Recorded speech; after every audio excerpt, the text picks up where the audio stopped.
That night, Chase dreamed of a quiet town. He found himself walking through the empty streets, blanking in dense fog that obscured much of his vision. He tried to call out, but not a single soul answered him.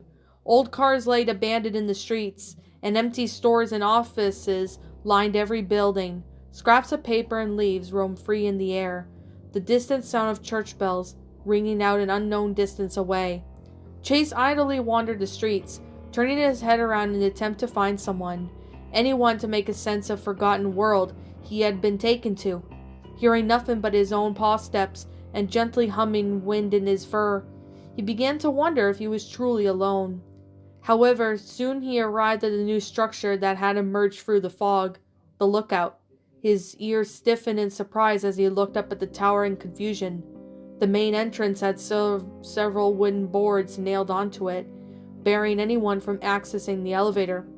Feeling of a cold mist rise within him, Chase shakenly approached his home until he stood before the blocked entrance. Hesitantly peering through the boards, he caught a glimpse of a dog standing in the open in the elevator.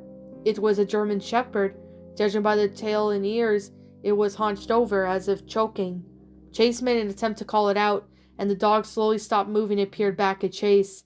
The dog had a look of hopelessness, resignation, like it knew it had nothing left to live for.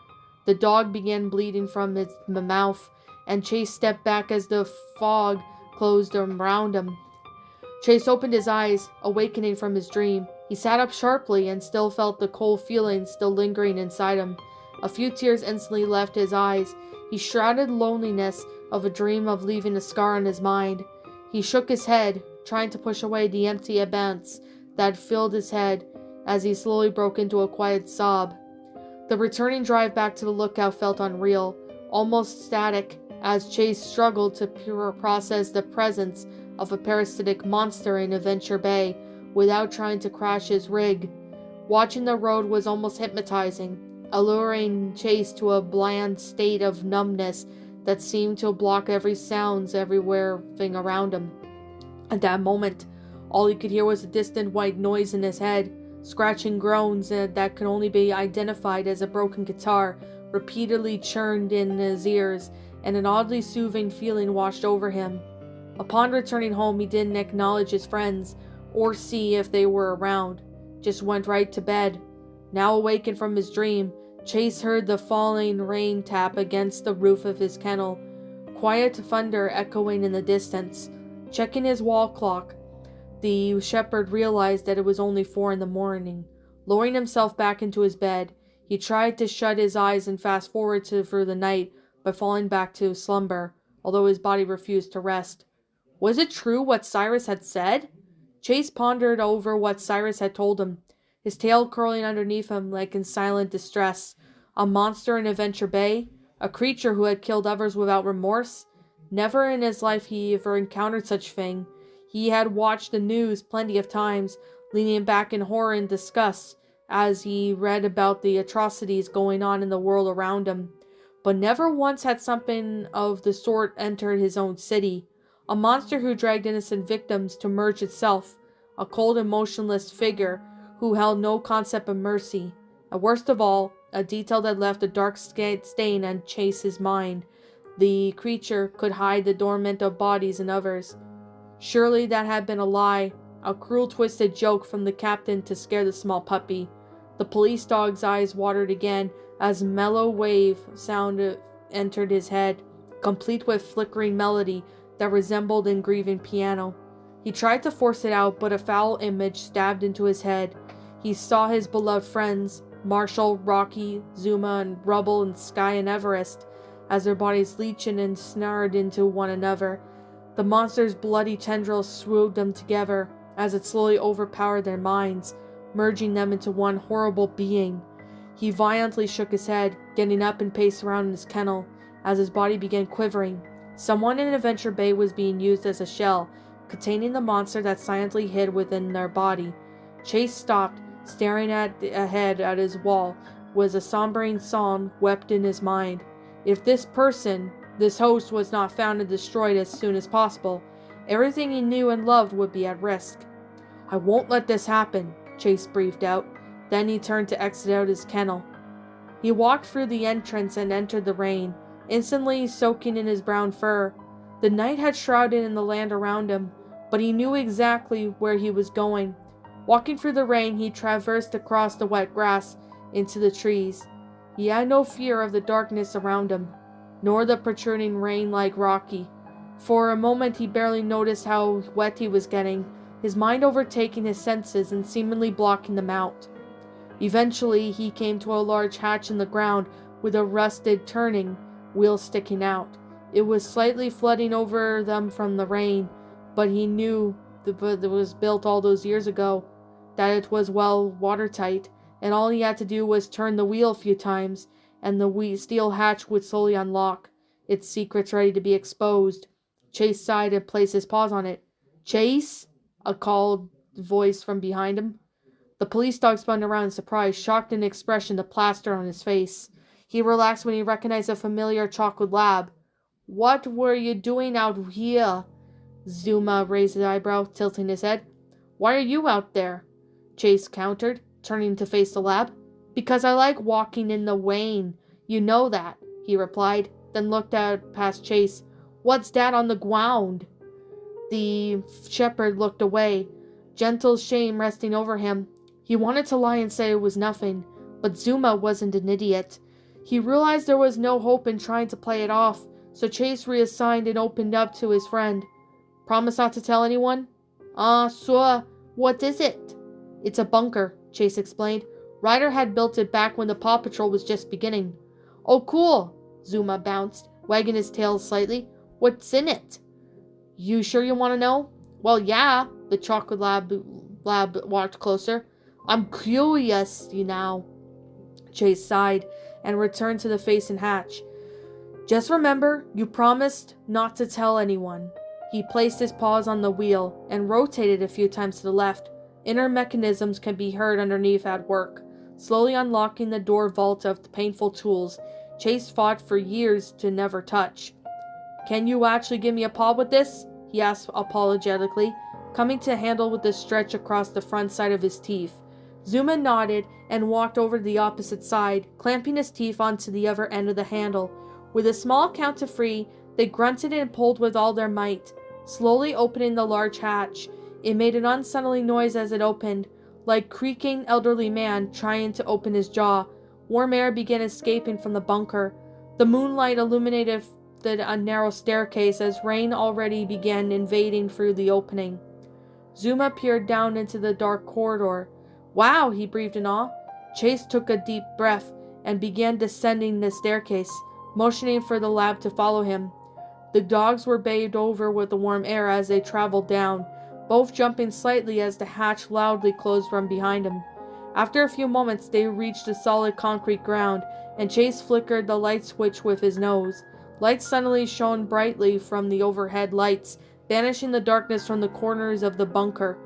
Zuma could be heard gasping as the narrow corridor's contents were finally revealed. The bunker was simply a large hallway that stretched out in impressively length. The walls were lined with crates and wall hangers, all displaying various displays of weapons and tactical gear. Zuma's glee of discovering something new was quickly replaced with surprise, then bled into horror. "What is all this?" he asked fearfully, resting his eyes into a large riot shield that leaned against the wall, shining in the light. "The police diversion refers to this as riot gear," Chase explained. "I've had this stuff for years, just never needed to use any." The lab seemed frozen onto the floor, fearing that taking even a step could accidentally set off something explosive. Chase wondered what was already walking around, and looking at each item up and down, he passed by the shelves of idle tear gas grenades, forever waiting for their rigs to be pulled, sending the spewing irritant gas that could make anyone clear away. Zuma fearfully crept past a wall of tasers and batons, bulletproof vests hanging on hooks. "Chase," he began. "Why are we here?" The shepherd sighed and looked back at his friend. "I just needed to get something." He approached a small case sitting in the wall. It had shown polished silver, resting in its place as if it was hibernating. Carefully avoiding eye contact with Zuma, he gently undid the clasps and rested the case. His eyes lay to rest on sight as he previously swore he'd never see again. A small handgun, the standard issue for police officers, a semi-automatic pistol meant to be holstered into one person, a tool for control and violence officers of the law were trained to be unafraid of drawing. The shepherd tried to prepare himself for the shudder that could course through his body, but it never came. He expected himself to be unsettled at the sight of the gun, but he was oddly unfeeling as its presence, like finding an item that you had lost some time ago. Varrock smiles, the parasite that could be stalking the bodies of Adventure Bay, but as they spoke, it had to be stopped. Chase would never sleep again if the city fell into ruin, and he could have done something about it. If it was true that the Varrock smiles was hiding somewhere in someone, then he would have had to do what had to be done.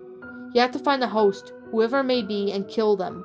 It was his duty as a police dog to protect the people that he cared about, and he was damned sure if he didn't pull every stop hunt down the threat. Before Zuma could see the weapon, he quickly shut the case, making a mental note to return later with his pup pack. The pack had a secret compartment meant to hold a holster a gun. It was never a modification. His pup pack had always had it since day one, yet Chase resented using it, and the gun he was given forever hibernated in the artillery bunker hidden in the forest, until now. Zuma could be heard shuffling back in the hatch, eager to escape the corridor that contained the tools of violence and order. "We missed you out of the pup boogie contest," he said nervously, trying to steer into a more lighthearted conversation. Chase turned back to him, pushing the gun case back into place. "Sorry, I had an errand to run." "It's fine." Zuma slightly lowered his head. "We had to stop early because of Sky was coughing." It was those words that made Chase's ears shoot up in alarm, and he prayed that Zuma didn't notice. A freezing wave of dread rushed over him, stabbing to his head as his heart quickened. The shepherd seemed to draw back, attempting to hide his recoiled expression, but faint twitches from his face betrayed him. A horrible truth rose from the depths of that was all terrible, and seized Chase, and his heart sank. Cyrus never mentioned that if the monster had a preference for the bodies it hid in, meaning his own Paw Patrol was even more at risk than he had imagined.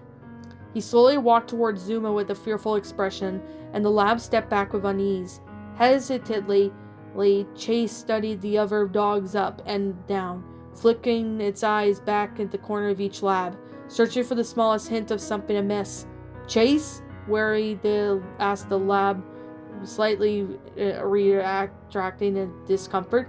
"Why were you looking at me like that?" Narrowing his eyes, the shepherd slowly moved to the side, flexing his paws with faint movements. "Why were you outside in the pouring rain in the 4 in the morning?" He pressed the question as he began approaching Zuma, sniffing around him. "I told you, I wanted to walk in the rain." The smaller lab stepped back, unease growing within him, and his flight response was mere moments away from sending him to a run. Chase raised an eyebrow, then sighed as he relaxed. "Sorry, I'm just on edge." "Why though?" Flicking his eyes back to the gun case, the shepherd shook his head, pushing away the gentle chimes that rung in his head. "Just bad dreams." As the night went on, they climbed and left the bunker and shut the hatch behind them. Chase made the lab swear up and down that he wouldn't disclose this location to anyone, warning him that it was federal property. As they returned to their respective dens, Zuma shrugged off as the tense night and went to bed. The sun was barely peeking over the horizon when the clock struck 6 in the morning, an orange hue bleeding into the sky. No one noticed Chase slipped back away into his forest, this time wearing his pup pack. He returned to the bunker and retrieved his handgun, holstering it into the hidden compartment of his pup pack. Chase's mind was screaming, his unease flooding him over with himself disconnecting from the world around him. Who could he trust? Could anyone be trusted if they were all possible hosts for the parasite? Grimacing as he left the bunker again, now secretly armed, he returned to the lookout and gave a sweeping look at all of his friends' kennels. Their homes were made in the circle of a lookout, the ring of dens each pup would find solace in. Chase grimaced and returned to his own kennel as the sun began rising in the further horizon. Yet the world around him seemed to appear in dense gray. The static in his mind was noticeably becoming louder.